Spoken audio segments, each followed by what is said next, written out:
Hello, and welcome back to the Campfire. Yet again, I am joined with the dual-headed cactus. And by dual-headed, I mean dual-voiced. Life is pain. Why are we here? It's to suffer. So, yeah, no. Well, if people didn't already get this is going to just be a completely different form of the Power podcast, because we are actually going to talk about some stuff that happened in the most recent campaign that we did. So the Power podcast, I thought that it was a bit presumptuous for us to call it a Power podcast, because we're not necessarily talking about one power, we're talking about multiple ones, and we're actually talking about more of a story. So we're here in front of the campfire yet again. I have to be honest, guys, it's been a long week for me. So I feel you, buddy. We were gonna. And you're not the one stuck in this horrifying cactus monstrosity. We were gonna do put us in here. something a little different, and that will actually get postponed. But fresh as a daisy. We're back, and so let's just kind of refresh ourselves over the many things that happened. If for those of you who don't know, we do the dev plays. So basically, it's short for development playtesting, and pretty much all that it is I'm developing, obviously, the Animite Tales, and every one of the players are playtesters. And as we playtest it, we go back and forth, and we say at the end of each session, did this work, did this not work, how well did this work, could this maybe be changed, edited, is this too powerful, is this too weak, is it unfair, is it maybe a little bit finicky? Is it too overly complicated? Or even weirdly enough, I've actually had that conversation recently. Is it too simple?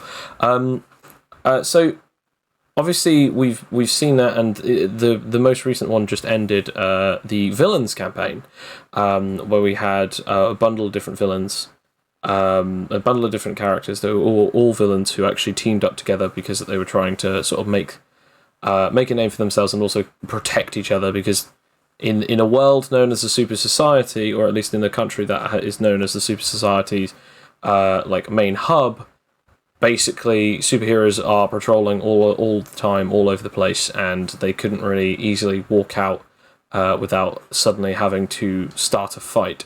They were then taken into the custody of a bunch of veteran supervillains known as the Horsemen of the Apocalypse, and they took a shine to these characters, and they basically gave them a bunch of different instructions, and they even paid for different things that they did throughout the missions, and they basically kept supplying them with anything that they needed at the time. But the true meaning of it was actually to finally end the campaign with destroying a large building that was holding the top 10 superheroes, as well as members of the parliament, members of the government, and some of the most ridiculously overpowered people who are aligned with quote-unquote justice and good.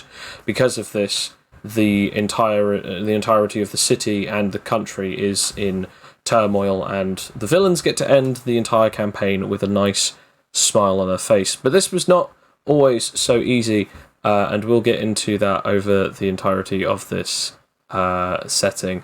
We'll talk about the last final things of the last session, and then we'll go on to actually talking about stuff more chronologically. So I'd say, how did you guys feel about the ending of that anyway? Oh, I loved it. It was strange because I didn't really know what to expect. It was just sort of like, okay, we're doing this thing, now this is it. It was just this whole feeling of this is it. We're going to expect either this is all going to go perfectly, or we're going to do a major fuck up, or something's going to throw in the works and something's going to happen. But even despite Talus's attempts to completely screw it up, it was all the shenanigans that were coming from that. It actually went really perfectly, and it's just it was weird because it just felt like because we'd been through a lot in that campaign. I enjoyed the campaign quite a lot, and it's sort of like it didn't feel like so much a goodbye, but as a see you later sort of thing. It's like I could leave it there if it was. It feels like kind of like, somewhat of a happy ending. It's like it's sort of because in realistic terms, we did a terrible, terrible thing, and we don't have any consequences for our actions just yet, at least. So it seemed kind of weird in that regard, but this is kind of like why I improvised proposing to Leah his Toxie, because I was like, you know what? I think this needs sort of like an emotional catharsis, and it would be so funny to just have Toxie just lock in that toxic relationship for a long time. Yeah. I mean, to be honest, it's probably a good thing, because if not, Leah would probably have had an emotional breakdown at the fact she killed so many people. Because I don't think... Good! I'm glad me, I did that then. It's like that, much like me, I don't think Leah understood what she was doing with the things. I thought... I had no idea why we were doing these things. Leah, like me, got tuned out about halfway through the speech. Well, it's funny. We have to put these things on these buildings, and then something happens. It's funny that you say that all these people are dead. It's funny that you say that, Sam.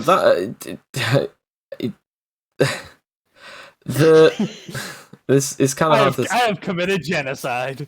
Okay, Yay. so let's put it this way. It's funny that you say that you say, oh, I must have tuned out or something. Actually, the truth is, no one actually knew the full extent of why you were doing it, because they were so secretive, because they didn't want to tell you, by the way, this is happening. To those who don't know what was actually happening, every stage was specifically set for one particular purpose. You had to go and break out a guy who was on a imprisonment unit that was going to through the city, that would then take them to the other city on the other side of the mountains, that put him in the Zetamex prison. You had to get him because he was a telepath, and he was the best telepath in the biz. You then the next mission, you then had to get a battery that was specifically powerful enough to basically like pretty much power an entire city. It was an incredibly destructively dangerous and well-rounded power source, but there was some levels of like danger towards it. But the only problem is no one knew how to fix it. So then after that, the next mission is actually finding someone who can reverse engineer it and who would gladly do so. And then you guys got obviously the Professor Herm Mayus, who did that himself, and what was going on behind the scenes is he was building them, but then he was blood infusing them with Pestilence's blood, to act as sort of like a catalyst. And once all of these little battery nodes were put up, they then created fields of his extension of his power. And Pestilence's abilities were decay and spatial, meaning that he can either rot, rust, or disintegrate matter, or he can manipulate and generate distortional spatial fields. And one of the things that he learned how to do is creating a distortional field and literally deleting its space, disintegrating the space that it was, like it just closes up. And that's exactly what he did. He used the power of 5 miniature Anemon batteries to create this massive bubble field, and it just delete all of the space within it. It was only about, I think it was supposed to be about a 500 meter diameter, so it's about a 250 meter radius, but the entirety of that whole space is just gone, it's just erased, and it was supposed to be mostly just the building, that it was sort of like circumferencing, but they were still within like reaches of other locations, which is why they said you need to be about 200 meters away, minimum safe distance, because if you get caught up in it, you will definitely be erased. So that's why they said, oh, there's a small level of collateral, and that's also why I said it's not the whole city. It is a large chunk of area in the city, but it's not a large chunk of the city, if that makes sense. It didn't feel anything, Leah, I assure you. Still killed a whole lot of people. No, definitely. I mean, it's that funny doesn't take away from it. It's actually really funny that it's really funny that your Leah is just sort of like oh, we had no idea what to. Oh, none of us knew what we were doing. It's like look, I definitely think Toxie figured out we're gonna kill all of them. Like, don't know how, don't know the specifics, do not care, but we're gonna kill them. Like, that's just This Now- is how we make our money. I did say Let's this be to honest, all of you. this is- No, go on. It's a song that no doubt at some point, if we ever do, we'll just see Leah with PTSD waking up at night, just screaming as the voices of thousands of dead people ring in her ears. Thousands. It's more like a couple Million. hundred at most. Yeah, see, it's not that bad. Walk it off, Leah. I mean, it's still bad. It's still definitely bad. Most serial Still killers so usually get like a good couple Is of. it though? Is it really? I mean, People. most of them were dicks, even though that you guys literally put one of the nodes in a park where there were children. Yeah, oh come on, they evacuated it. Yeah. I mean, So maybe you not say. the safe distance.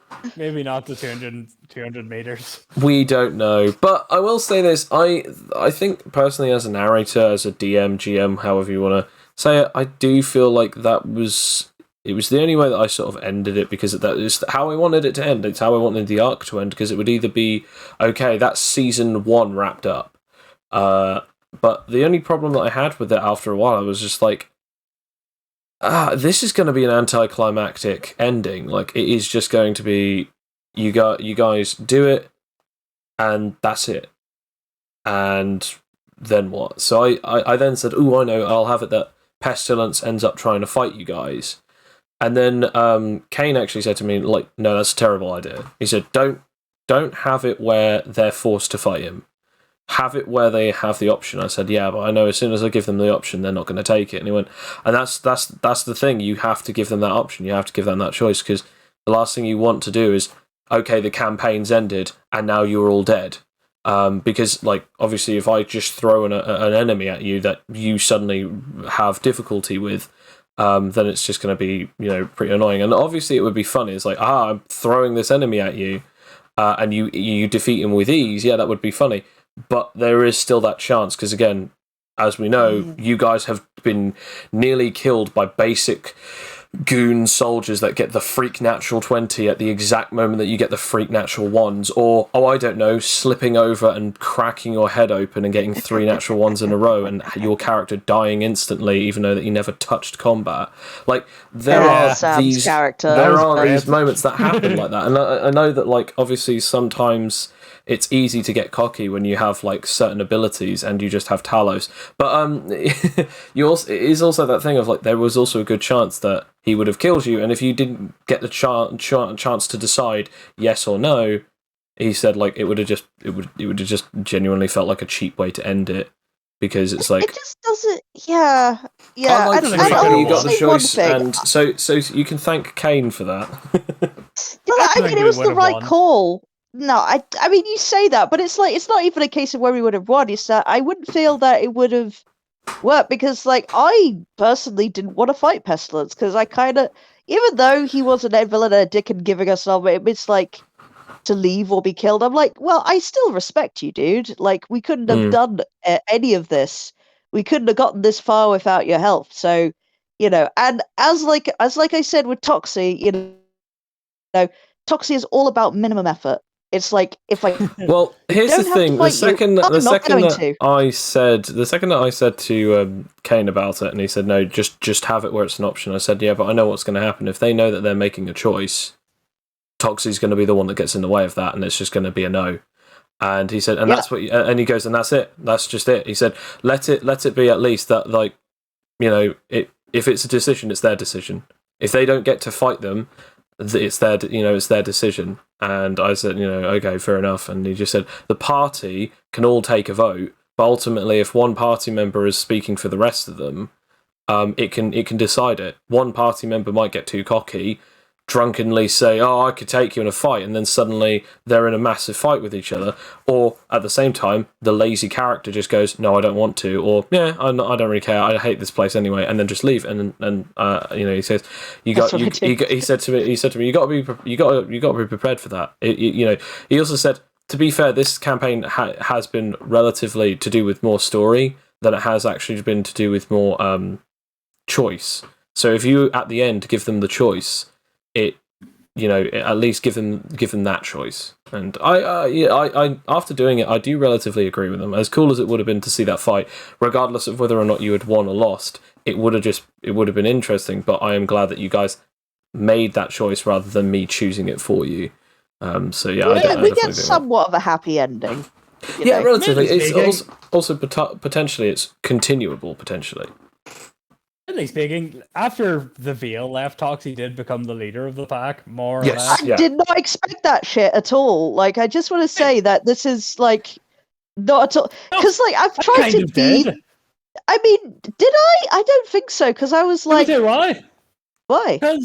Because more or less the Veil at the time was number one leader material. He was the one leading the pack. He was the sane one. Well, I mean, out of the people we had.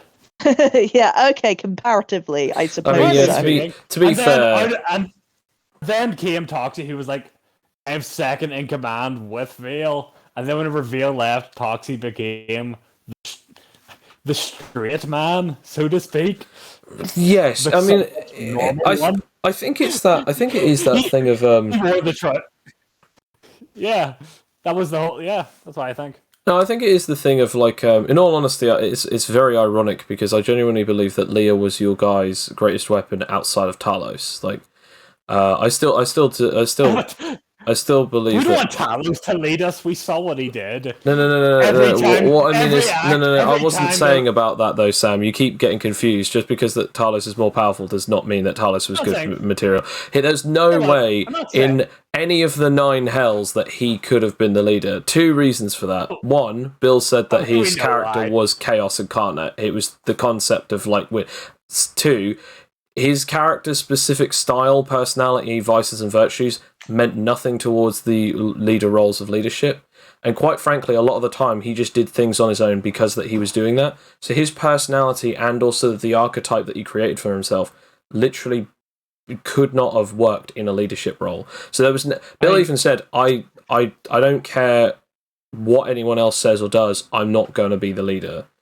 So there was never going to be a problem. We're never going to make him the leader. Well, no, that's literally what I'm saying because there was never going to be a possibility for it, because literally it's based on the personality. But what I was actually saying was outside of Talos, Leah was probably the strongest one because Leah was the trump card. Because they had an immunity and they also had the ability to obviously do a huge amount of damage, especially because it was a weakness to a lot of different creatures. But the main thing is that Leah wouldn't have picked a fight. However, the irony to that is if you had actually been Veil possibly more than likely would have picked a fight with Pestilence. Ironically, he would have been the worst matchup for that situation because he doesn't have an immunity to spatial or decay. Which meant that his Veil powers would have been practically useless against him. I know. So when we're yeah, go on. You go on, Sam. Sam is quite animated. I got it, guys. I got it. I was, because for once I'm awake. For once out of the group, I'm the one who has stuff to talk about as opposed to being half asleep and fair enough. About the topic. Go ahead. This time I do cover the topic because it involves the Veil and Leia. I don't actually know if Veil would attack him at that time at least. Well, you were on the verge of kicking his ass when we weren't even that powerful. Oh my gosh, you were dude! constantly The amount of times obstinate. you antagonized me as the narrator, as well as him, you were like, "Oh, I'm not going to ask anyone for help. In fact, if they ask me to do something, I'm going to tell them to fuck off." That's exactly what you said, word for word. I never said. We have you on tape, motherfucker. We got you on tape saying that. You can't deny it. I'm trying to remember. I think the Veil would more or less have been pissy about it. Yeah, he would have derided him a bit. He would have been like, "Oh, that would have got your head clean off your neck." I think at that point, considering everything, he still probably would have been like, I guess. At the very least, you got paid. Let's get out of this joint. I think the irony of the situation is you actually didn't get paid for the final part of that mission. What? No. Motherfucker! We're already got a million I mean, pounds, also, you got paid for all of it. the other previous missions anyway. It was just that was just the last one. Like, it was like, yeah, I'm not going to pay you for destroying the city. Like, that is technically a reward in itself, because one of the reasons why he did it, like, if people didn't get this, by the way, for anyone who's watching it and they didn't understand the story itself was actually supposed to be about, the concept is, there are incredibly powerful super beings that are almost godlike, if not actually godlike, and they were all on the side of heroics and justice. The problem is that there were so many of them that eventually went onto the side of good. There was an imbalance of the villains and hero side, and obviously most people would want that. But these villains saw a specific imbalance in the world, and so therefore they wanted to get rid of it. But the second reason was actually because they believed that it was kind of going back to an old stage where people would not work or fend for themselves because they would just see these powerful super beings as gods. And it didn't help that there was two people that's standing at the top of the peak, known as the strongest man in the world and the most powerful man in the world. And these two very powerful beings, as nice and heroic as they are, and they were not corrupt in any way, shape or form, there was still a level of a toxic pillar in the community whenever you'd kind of look at that and go, oh, we've given them these labels that basically say that they're almost, they are the best beings of their specific rights. And obviously, because of that, they were like, we have to get rid of these guys. So that's exactly the purpose as to why they did it. And they all convened in one convenient area, so they're like, right, we need to plan this as soon as possible. See, Leah, brought balance to the force, Leah. We brought That's why they paid you all the way throughout. That's why they paid you all the way throughout, but they never paid you until on the end one. She got paid the most for the end one. To be fair, could have been killed. To be fair, I actually didn't talk about that. I was actually going to add that at the end, but I didn't think it was necessary. But originally, originally I was actually going to have it that you just goes, you'll understand that I'm not going to be paying you for this, and it's that thing of like, oh, well, it's simple. Famine dealt with the finances, and she wants you guys dead. It's like, well. Shit. I must say, I was a little bit, I guess Toxie would be a little bit pissed at that, but it's just all in the heat of the moment, because this all happens, like, after the explosion. It's like, yeah, I did again, Toxie wouldn't be surprised about this, because it's like, yeah, I know what we were doing, but it's just sort of like, turning around saying, well, we're in charge now, and it's like, okay, they have no reason to keep us around anymore. Well, fuck. The four horsemen just begin hating us because we did everything they told us to do. Oh no, they don't hate us. They would say it's just business. Famine, you just said famine hates us. Why? Well, no. Well, what I meant really, truly was basically it's not that she hated you. I actually did explain this in the actual thing. They basically saw you guys as a big enough threat that you could overthrow them, or in War's case, you were such an interesting amount of you had such an interesting level of power that they kind of were too intrigued not to come out and fight you. And so it was a level of like, okay, we're all in agreement then. As soon as any of us sees them, we're going to attack them on sight. Yeah, okay. And then Pestilence gave you guys like a period where you go, okay, give them 24 hours. If they're still seen or spotted around there after 24 hours, then fine. Let there be light. Kill them, whatever you want to do. I don't care, but at least let them have the 24 hours. They basically made this possible for all of us. And they said, fine, okay. And obviously Pestilence could have used a little bit more leeway than that, but the main reason as to why he didn't is because he doesn't know. He doesn't know. He's gonna be gone after the first 24 hours because he's leaving himself. Because he just basically wants to just live a relatively peaceful life, and obviously, the people that were part of the superhero society, they were the very reason as to why he was imprisoned in the first place.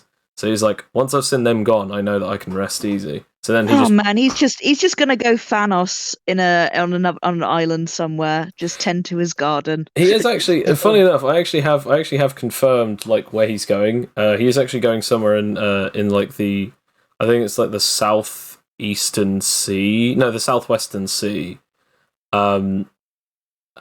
he's going to a pirate island because he made a friend during his original travels after he broke out of prison.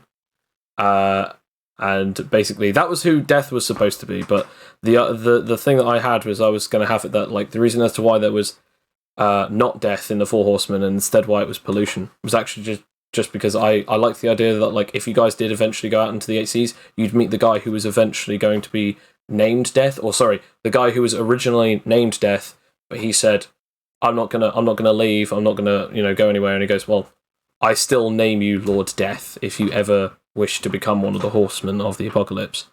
And he just goes, yeah, whatever. Still do that. That would be so funny if we just meet up with him. Like, if we ever do continue this campaign, like we'll like meet up with it, and then there's him and Pestilence just having a jolly old time on a pirate island. And we're like, hey, you. Oh, I've also confirmed that Professor Herm has actually been killed as well. Like I confirmed. No! Yeah. So I've confirmed that Pestilence kills him after he's used up his usefulness. Look. You're the telepath guy. No. Dr. Psyche is still alive somewhere. No, he's a dickhead. I didn't like him. No, don't kill off the one I liked. Which was Professor Herm again? He's basically the mechanic who reverse engineered all the stuff. The guy that you got out of the prison, who's supposed to be like an extremist / super racist, who is racist against anyone who has superpowers.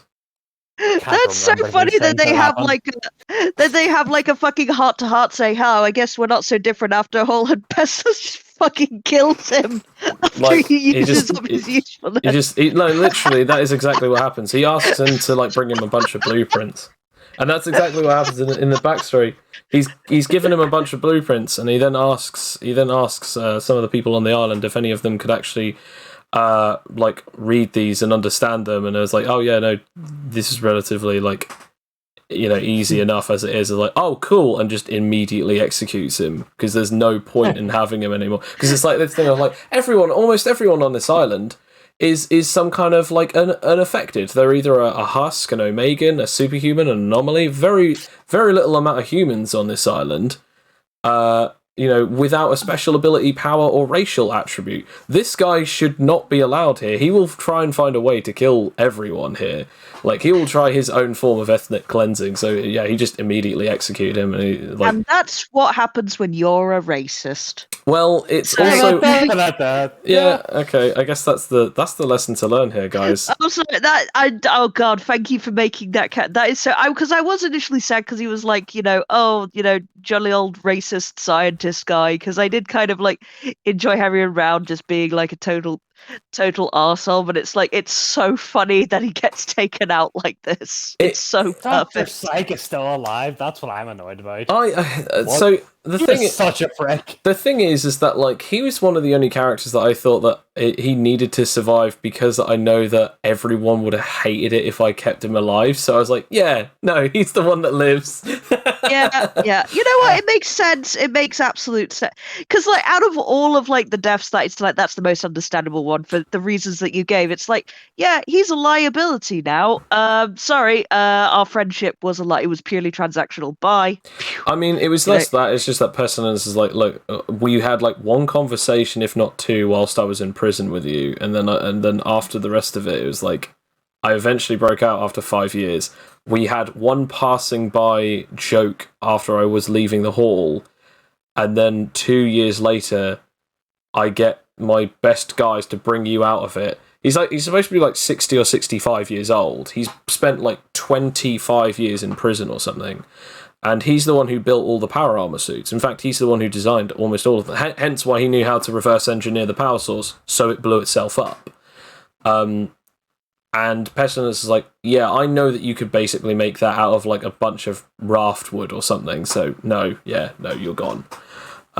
So yeah, he just like he saw that he was more of a liability than anything else, and it's that thing of like if it was ever going to be that question of like, but I thought we were friends, which again Pestilence wouldn't have given him a chance to answer or anything, but if it was that thing, he would have been like, no. So I mean, you're more of an acquaintance, really. Disease and Pestilence has no true alliance except from with the Four Horsemen, which is why I was going to have it that if you guys stayed, he was going to attack you first, because it was that thing of like he straight up did not want you to be, be staying there if it meant that there was even a 1% chance of you guys winning against them. He wanted to take his first shot against you to either wear you down or kill you himself. So what you're saying is he's Batman from Batman v Superman. There's even a 1% chance. We have to take it as a certainty. Yeah, but no. Anyway, so obviously a lot of stuff happened. So I was actually going to ask you, Sam, because you were the only person in this podcast right now who actually had a character who left the campaign. I'm going to say willingly, I should say. Yeah, not well. Well, I was going to say died, but technically you didn't die. But anyway, so your character obviously. Do you feel like after playing Leah for a few episodes, do you feel like you would have preferred to keep being Vale, or do you like Leah more now? Or they're different dynamics. They're very fun to play, both of them. The Vale, I get to be more authoritative, which I quite like. I get to be more grouchy, and I get to more or less be the kind of the mastermind, with the man with the plan people would often listen to. I quite like that, wherever my plans would usually work until everyone else screwed it up. I think Leah was also had a very fun dynamic of being very subservient, agreeing with Toxic. Yeah, agreeing with Toxic and making a lot of dumb references to movies. Something you weren't just subservient, like you did actually like offer. I mean, this is the thing, because like the whole joke is that Leah, your dumb plans, your silly movie references, but your actual plan from what was it, like Spirit Busters 2, I think, something like that. Ghostbusters 2. Ghoul Busters 2 or something. To actually pretend it actually did end up, being built into a decent plan. It was like, yeah, that was a good idea. So it's like, doing it in a way and sort of like making it Toxie think that it's their idea. But it's like, do you know that one? And it's like, oh, that's super rebel. I know. Let's pretend that there's a gas leak. Oh, I'm so clever. It's it's a kind of funny dynamic. But yeah, it's like you really did sort of like, you weren't just the subservient, little, hench girl. You were like, an actual, you coming up with good plans and like being a real asset to the team as well. I also like that. No, go on. My ability to bust down doors, which, but yeah, remember, some of the plans were quite dumb, and I admit they were made to be quite dumb. Like, well, yeah. That was the whole point of your character, wasn't it? Yeah. I mean, I will say, wasn't meant to be that. It was meant to be more kind of naive to the world. Yeah. But I will say this: like, I actually quite like your character for one very specific and very kind of, I don't know. This is going to sound like a very weird thing. I actually quite liked your character because they actually used every single one of their abilities that they had made to do with their racial abilities and powers, except from immovable object, because they used their wings, they used their power, the Animite beam, they used their healing ability, and they used their stockpile. Obviously, you never got to use your animal taming trait, but you did bring it up at one point, which was very funny. I did actually use the immovable object one once. Did you? Oh, was it during that? Was it during that fight? In your second fight, when that guy hit you with like animite damage, and you're like, "Can I use a movable object now?" I was like, "Yes." Yeah, I think it was. It was either that or during the prison. Yeah.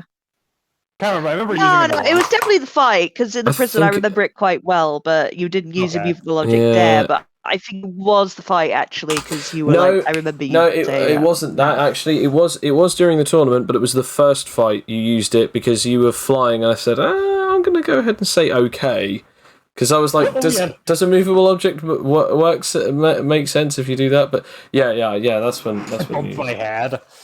I remember the tournament thing. One of the first actions I did was I flew up and bumped my head. Bumped your head. Yes. I will say, I mean, it was one of those bits the dev plays where it's like, there's no rule that says a dog can't play basketball. It was like really a DM discretion thing there, and it's good that it did because it ended up being really cool. But it's like, yeah, well, it doesn't say that you can't, so yeah. Oh, is that the flying immovable object argument? Yeah, it's just, yeah. To be fair, the way that I base that is I base it off of the concept of immovable object is literally just you activate it, it lasts for one whole rotation, and it just basically means that another person can't force your movement. So if you're flying, even if you're going up and down or side to side or forward or backwards or any direction, it basically means that you can't be forced to go the opposite direction that you specifically want to by physical means. Because again, you are supposed to be the immovable object. Someone can't move you out of the way temporarily, and obviously also it's there for damage resistance sake. I remember the first move you did was I did the handshake, which I thought was quite fun. Quite a fun idea.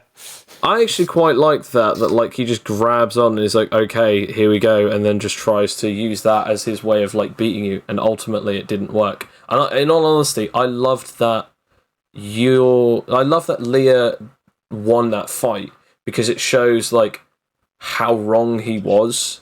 Of like, oh yeah, a win is a win, and he still got the loss. and he's the one who played dirty, and I love that. Honestly, if that did not tell you what was yet to come from Leah's personality, I don't know what could have, because we already showed off Toxie, like freaking out at Toxie, and then immediately being upset with the fact that this guy cheated, and it's like, I think we know what's coming. However, from one victory to another's loss, Toxie, for you, Alex, yeah. So you, Toxie got taken down quite a few times throughout this campaign, actually. Yeah, it's like, again, it was like, I guess I was still learning the powers a lot more. You could definitely tell from the fight in the tournament, that's how salty I was, because I'm like, how the fuck do I beat this guy? And it's like, I didn't find it's immune to poisons, and I could have had it out. I could have had it out if I just made the fucking poison shards and had a go.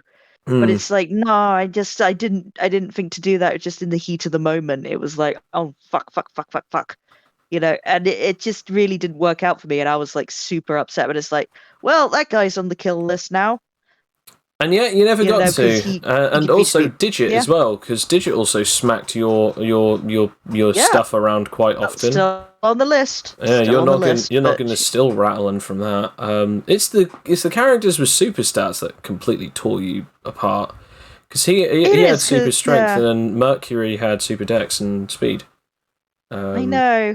It's because they was getting the first hit. You see, that's the problem. Once because I am made of like I am the definition of a glass cannon. I can absolutely take. I can give it, but I absolutely cannot take it. I do like how you say that, but you have that. You actually still had the highest. I think you aced even. I think you even ended the game with the highest amount of vitality as well. Oh yeah, I did, because I rolled like perfect. Health. Like freakish amounts of health and freakish amounts really of vitality. Good vitality, yeah. For those of you who don't know, vitality is a threshold to see. Instead of like AC, where it's like, it doesn't hit. Vitality is, yes, it hits, but unless if that damage breaks past that amount, they don't have to roll against an injury unless if someone is specifically trying to. Say, for instance, the difference between getting punched in the hand and then enough damage, meaning that it dislocates or breaks one of the fingers, versus someone grapples you by the hand and then bends the fingers until they snap. So the difference with there being like, I'm hitting you to deal damage, and if the damage is enough, there might be a chance where it causes an injury or an ailment, versus I'm actually attempting to cause an injury. So it's relatively nuanced, and so because yours was so high, injuries were actually pretty damn rare. And I think, to be fair, like, if someone injured you, they'd either have had to have really tried, or they would have done so much damage that they probably would have nearly killed you anyway. I must say, it's like, well, that was the thing with like the fight with the Earth Dragon, which I am proud of, but at the same time, it was like, it was like I was clearly being outmatched because he just encased me in Earth, and I couldn't do anything because I couldn't break out of it. And then it's just like you threw a goddamn avalanche on me, and while it did like just knock me out, it took out all of my health. I didn't take an injury from that, so I was okay. Yeah, so that was handy.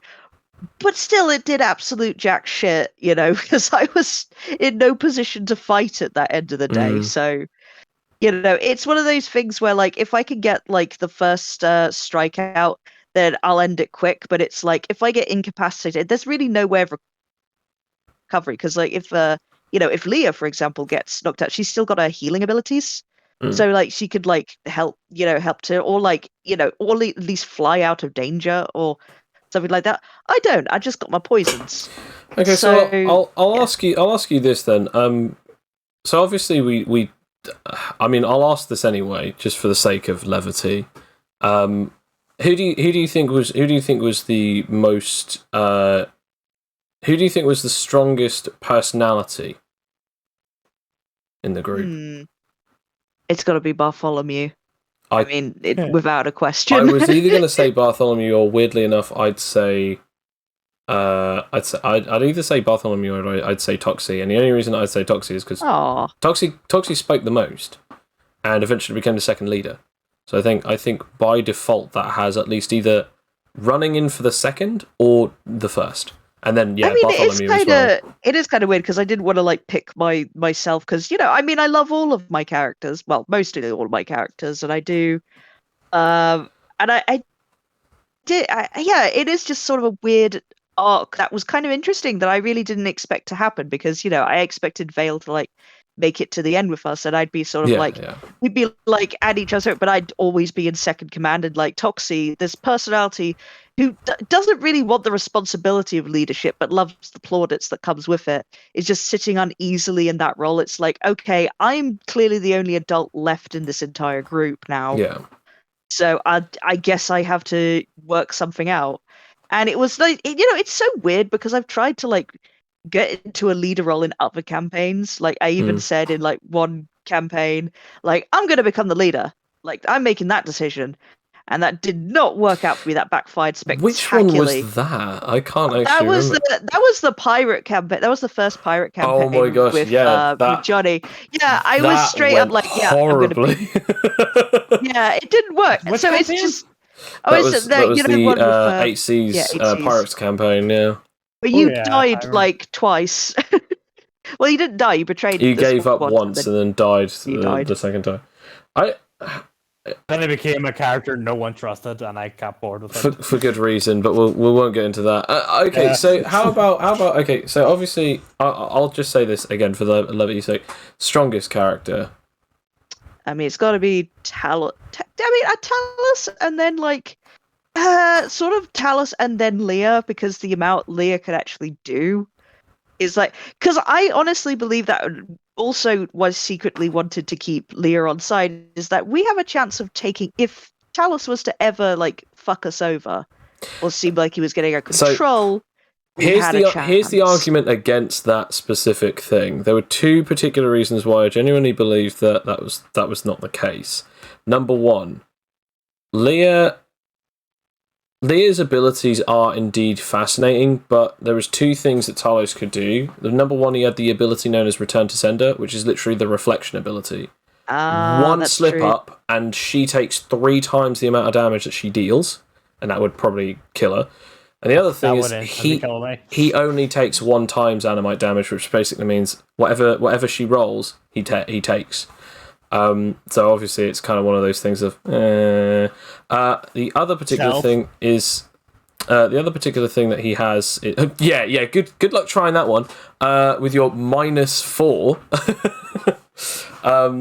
No, but I was going to say Talos actually had one particular thing that actually stood out amongst the rest of you, which was he didn't generate, he manipulated, and his ability of manipulation was so omni-purposeful that it was almost nothing else that anyone else could do, because obviously Leah could only shoot beams, and Toxie could manipulate, but only so long as they generated it from themselves first. Whereas Talos didn't even need that. He could just be like, hey, that block behind you is now like a gravity well or something, or hey, I'm now gonna like smash you into this building because I just make gravity mess up there or something, or hey, this entire area is now zero gravity, you're now floating in midair. And I think it wasn't even just due to damage, because I mean, obviously, if you think about it, like Leah could do like 10d10s in like one of her best shining moments, and Talos couldn't exactly do that many. I mean, by the end, he actually was nearly at that level of 5d10s or something, but. It was never about how many dice that he could roll. It's about also the special abilities and effects that all of his abilities came from. Like, white did 1.5 times damage. Black basically sucked everything into a specific zone, and then they couldn't get out, and they were taking 1.5 times damage continuously over certain amounts of turns. And then, obviously, neutral grey was just like, oh, anything within this area, once you go to 0 HP, you're instantly disintegrated. And it's just that thing of, like, all of the different abilities that he had just made it so that it just... he became that much more of a difficult problem. I'd actually say the most charming character. I would definitely say Leah. Like, especially after Vale, because I mean, I know that I've made jokes about, you know, it being like the Simpsons meme of like pushing the Vale, the old sheep, out of the way in favor of the new lamb, Leah. But that happens for a reason. It's not just, you know, because I really did like Vale, and I was really kind of gutted of what happened to him, and then it's just sort of like it was hard. It was some, you know, big shoes to fill. It was like, oh man, we lost our pocket dimension, our basically our mimic, and all this, like, and also our arsenal is gone. And then Leah turns up. Vale who? Yeah, I mean, not to be too mean about it, but it's like, yeah, because that's how much I instantly like it. Because also the concept as well, I was like, okay, this concept is funny, but like, you know, I'm still unsure. It's like, you know, you're not my real dad, you know, sort of, you know, feeling about this character. It's like, how is this gonna like work? This could be either really great or really like annoying. And of course, like just the way that Leia developed, it's just this naivety mixed with, you know, incredible power, and just this like, you know, just has this just certain sweetness to her. Like, it's just it's nice, you know, and just paired with all of the other characters is so nice. So, there's one skill I give Leia, which is my favorite skill. It's the sewing. Yes! Tell you why. I wrote down specifically. She has to do a dex check, or she takes 1d4 damage. She like stabs herself in the thumbs, which I loved. I didn't have to add that. I actually well. You didn't have to add it until I realised how bad your dex was, and then I was like, no, it now is mandatory. I mean, you obviously wanted it at first, but like when I realised it, I was like, no, okay, Sam. Even it's no longer an optional thing. It's no longer a character thing. I'm now doing this because it so makes sense. I just because you've seen just how powerful she is. Oh yeah. I just love the idea of just this quite powerful woman just like stabbing herself and like having like loads of bandages wrapped around her fingers as she knits a teddy bear for Doxy. I love it's that. Like, it's just this certain, like, you know, sort of whimsicalness that, you know, I was kind of like the opposite of Vale in a way, because the Vale is all darkness and, you know, cynical, and, you know, it's cynical, despair and grump, and then there's just this ray of sunshine just beams into the campaign, and it's like, despite everything, because it's like, and I don't know, it's just the dynamic as well. It was so funny to me, like, just being this, like, it's almost like you're in the wrong campaign. It's just you're so happy and would normally be a hero, but because of the, you know, your attachment to Toxie, you're just with these psychopaths, and it's just fun to watch. And it's like, yeah, it won me over, and I'm like, yeah, Velhu. Okay, you know, so I'm gonna say this then. For this particular one, then, most intriguing. Most intriguing character out of the PCs. You know what? I mean, it's kind of it's hard to say because they all kind of were intriguing, because I did like as well. But I mean, Talos was got this interesting, like, there's a lot of teasing stuff in there. Like, what exactly is he? Mm. But it's like, it's kind of fun in a way because, like, Talos didn't even really particularly care that much at all. He kind of got all the answers he wanted and continued to be like chaos. But it's really interesting now, like, especially after the stuff you revealed afterwards. Bartholomew, Mm. because after, like, because now Bonfropials are a playable character, and it's like, Yes, all of this stuff that I don't think, I wasn't privy to, and I don't think Toxie was privy to. Bartholomew is 200 years old and a skeleton that's somehow come to life. And if you've listened to other things, I don't know if we actually had this in the bonus content, but he's like resurrecting other Bonfropials accidentally after this campaign.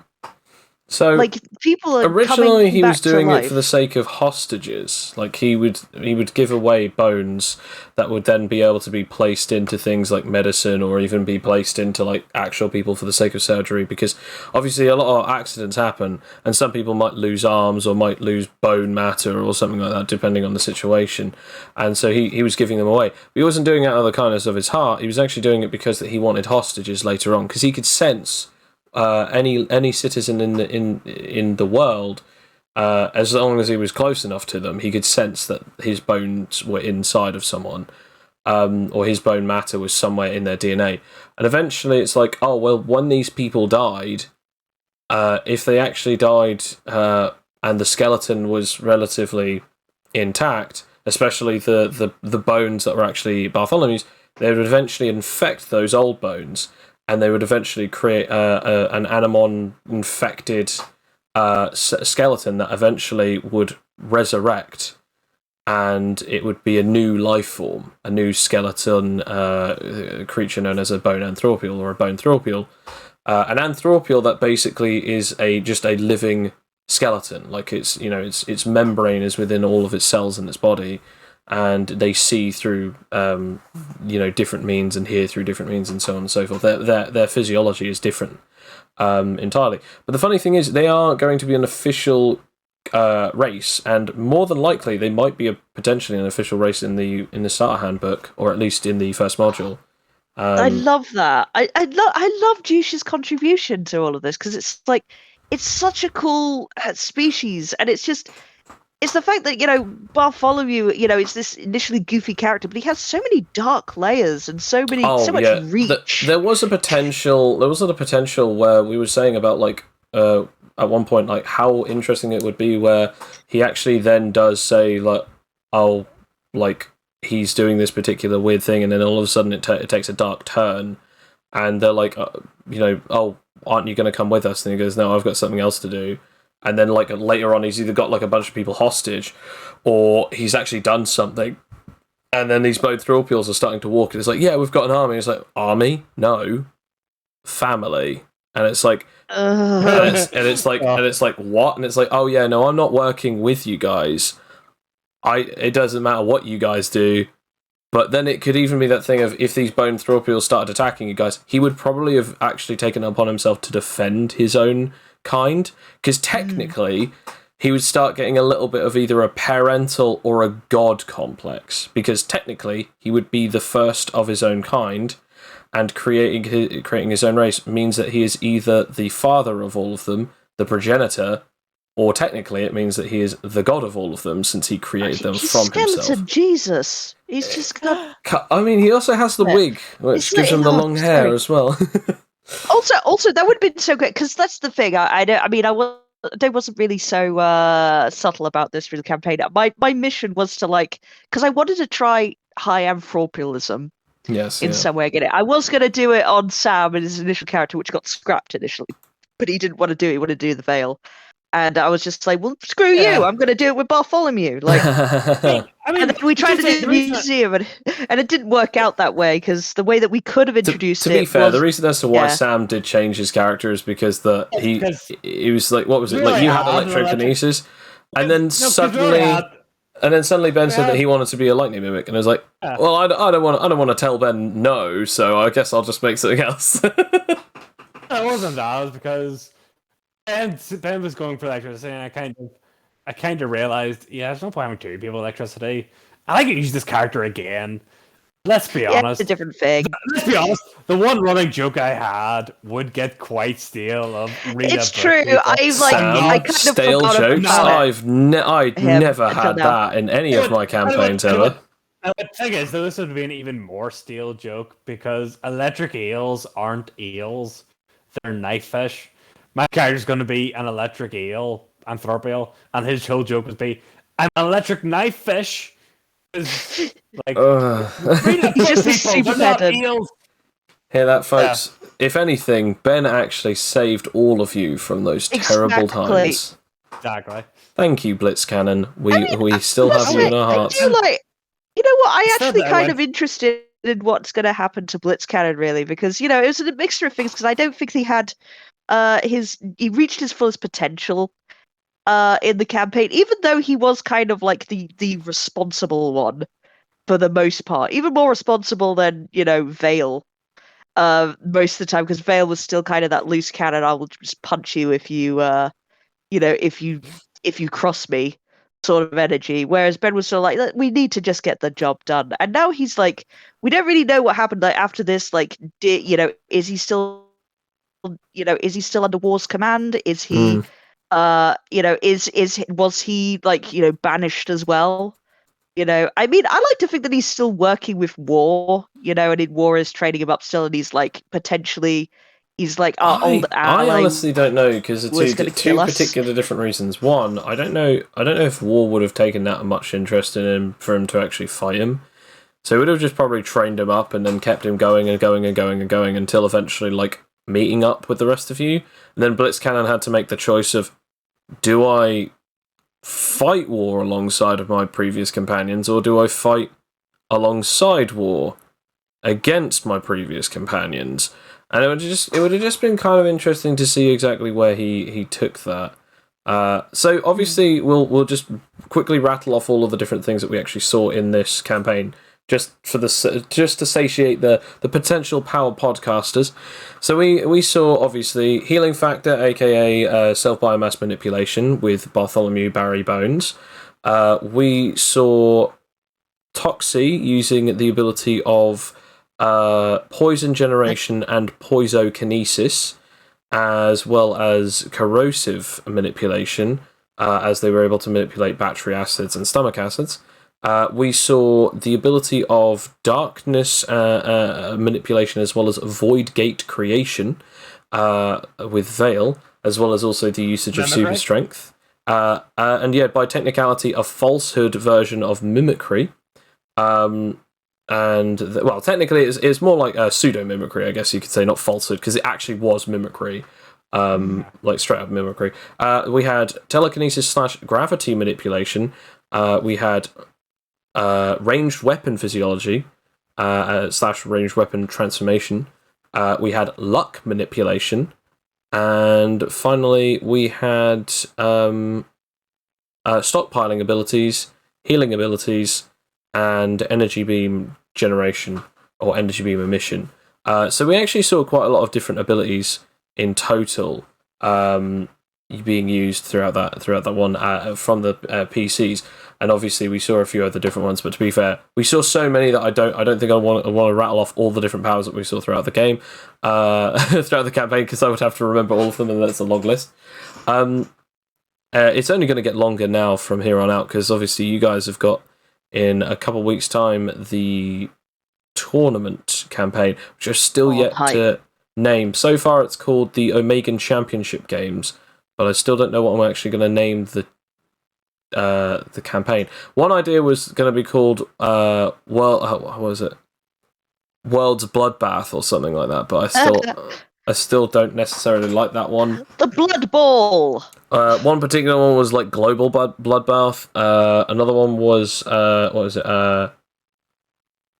Mortal Kombat with a C from Sam. No. Sam. I was trying to come up with a sort of almost JoJo's JoJo's Bizarre Adventure-esque title. Like in JoJo's, they have like Diamond is Unbreakable or Battle Tendencies or something like that. To be honest, Battle Tendencies was such a good one. I was like, I can't steal this, but it's so oddly fitting. Stuff like also Stardust Crusaders, Stone Ocean, Steel Ball Run. All of them, like so many of them are really good. And I'm just trying to come up with something like that where it just like it fits relatively well. One particular things are like Murder Trail. No, there was one particular one like it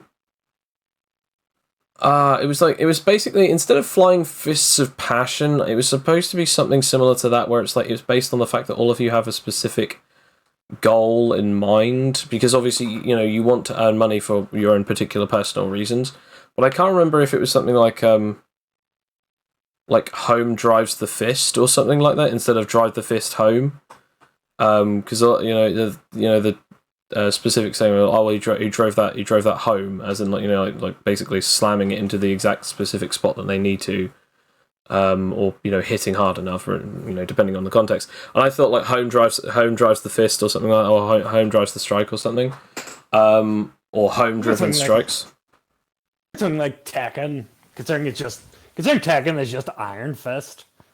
It's something like Nickel Fist or Steam. See, I like that might one. Be something that our audience might want to participate in. Perhaps, do you have any better names than any of these? You probably will definitely have better names than I have right now, especially because like it's now 10:30. We've now got to go on to the Dark Souls 3 streams. So if you're watching those, definitely keep an eye out, because we're definitely going to be full of energy. But yes, thank you again for both Sam and Alex for joining me as the Cactus once again.